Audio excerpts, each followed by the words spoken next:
Students, अभी मैंने आपसे डिस्कस किया about the general equation of the pair of straight lines, और उसमें मैंने आपको बताया कि वो तीन केसेस आपको बताए कि कोइंसिडेंट, परपेंडिकुलर और इंटरसेक्टिंग लाइंस के कैसे हम टेस्ट करते हैं। दूसरा, moreover we have discussed intersecting lines के इंटरसेक्शन पॉइंट्स निकालना भी मैंने आपको बताया कि उसका फॉर्मूला था HF minus BG upon AB minus H square और GH minus AF upon AB minus H square, वो भी मैंने आपको बताया। एक्सरसाइज 4.3 आपकी नई टेक्स्ट बुक का 7th और 8th प्रॉब्लम भी मुझे वैसा ही दिख रहा है। अभी मैं आपको एक और कंसेप्ट जो मैंने कल डिस्कस किया था फिर से एक बार बता रहा हूँ कि अगर आपके पास स्टैंडर्ड इक्वेशन है, मतलब ये वाली इक्वेशन है AX square plus BY square plus 2GX plus 2FY plus C plus 2HXY equal to 0। अगर आपके पास ये वाली इक्वेशन है और आपको इसमें जो दो स्ट्रेट लाइंस आ रही हैं उनके बीच का एंगल निकालना है, मतलब आपको थीटा निकालना है, तो थीटा का फॉर्मूला रहता है tan inverse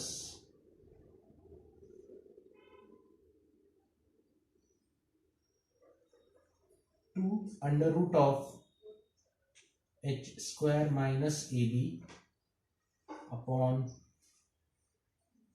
A plus B। ये थीटा का फॉर्मूला निकालने का मतलब कोई भी पेयर ऑफ स्ट्रेट लाइंस है उसमें अगर आपको थीटा की वैल्यू निकालनी है तो ये फॉर्मूला रहता है।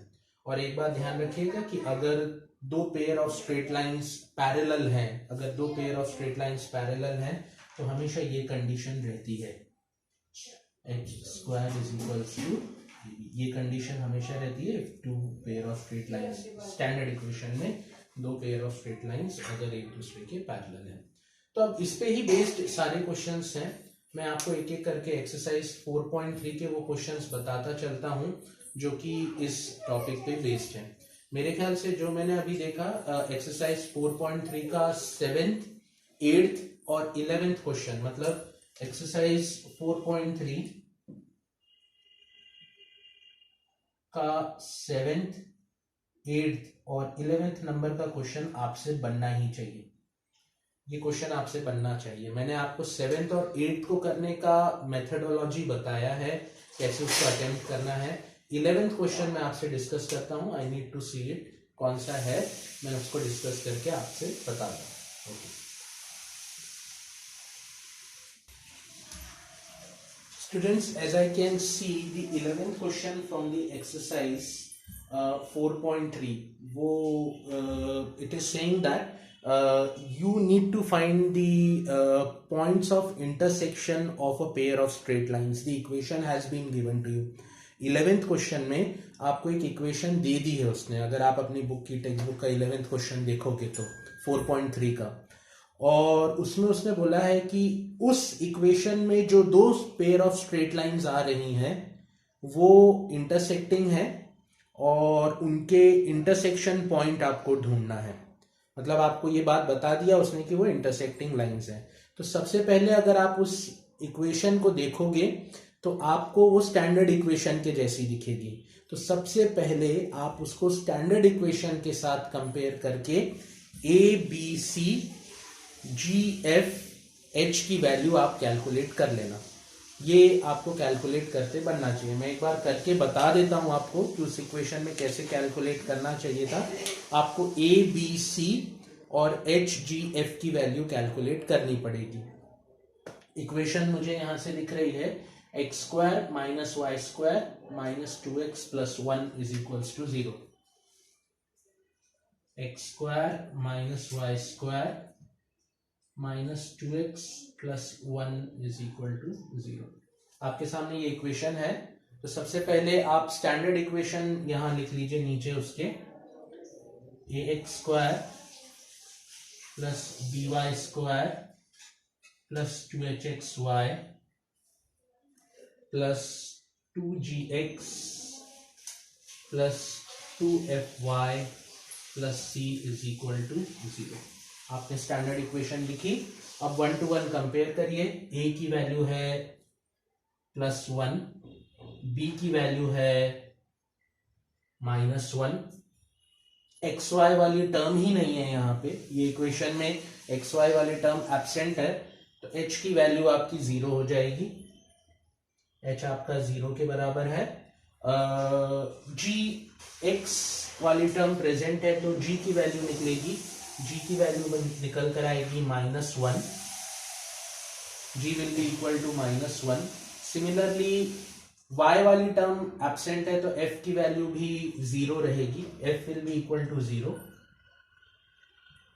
एंड सिमिलरली c की वैल्यू रहेगी +1।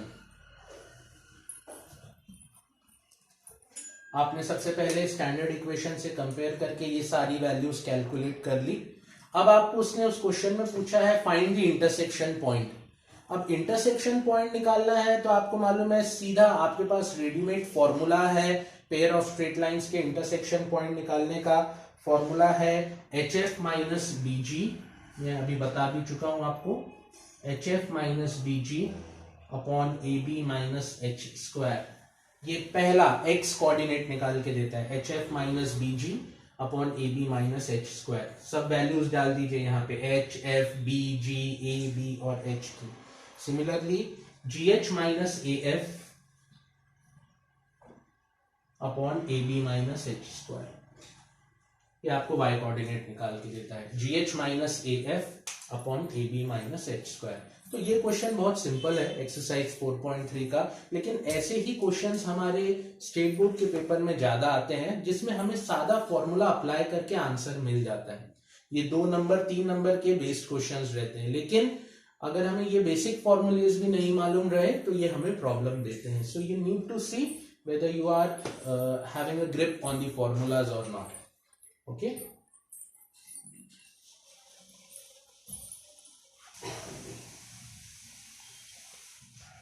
स्टूडेंट्स, अब मैं आपसे रिक्वेस्ट करूंगा कि आप मिसलेनियस एक्सरसाइज के क्वेश्चंस ट्राई करें। मैं आपको आज जो असाइनमेंट देने वाला हूं उसमें मैं सिलेक्टेड प्रॉब्लम्स आज डालने वाला हूं जो आपकी टेक्स्ट बुक से ही रहेंगे। तो आप प्लीज जो कंसेप्ट्स मैंने आपको बताए हैं, आज बताए हैं या कल बताए थे, वो दोनों लेक्चर्स को रिफर करके आप प्लीज आज के क्वेश्चंस ट्राई करने की कोशिश करिएगा असाइनमेंट के। गूगल टेस्ट में I won't be putting too much questions, मैं 2 या 3 क्वेश्चन ही डालूंगा उसमें, लेकिन वो तीनों क्वेश्चंस अटेम्प्ट करने की कोशिश करिए। Try to get the answers out of it. बहुत आसान क्वेश्चंस ही हैं जो सादे फॉर्मूले बेस्ड हैं, you just need to apply the formula and get the answers. So please ये चेक करिए आपको ये बात समझी कि नहीं समझी। Tomorrow again I will be taking the pair of straight lines for homogeneous equation. एक जल्दी से रिकैप लूंगा होमोजीनियस इक्वेशन का और फिर मैं नेक्स्ट चैप्टर की तरफ आगे बढ़ जाऊंगा। होपफुली आपको अगर आया है समझ में, well and good. Due to the means on the constraint of the resources it becomes difficult for us to manage all the things, but apart from that अगर आपको फिर नहीं आ रहा है समझ में, आपको लेक्चर नहीं आया है समझ में, तो आप मुझसे 1 to 1 ये बात डिस्कस करिए।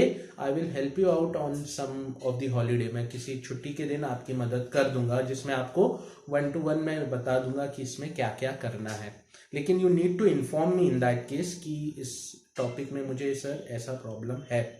ठीक है, ओके।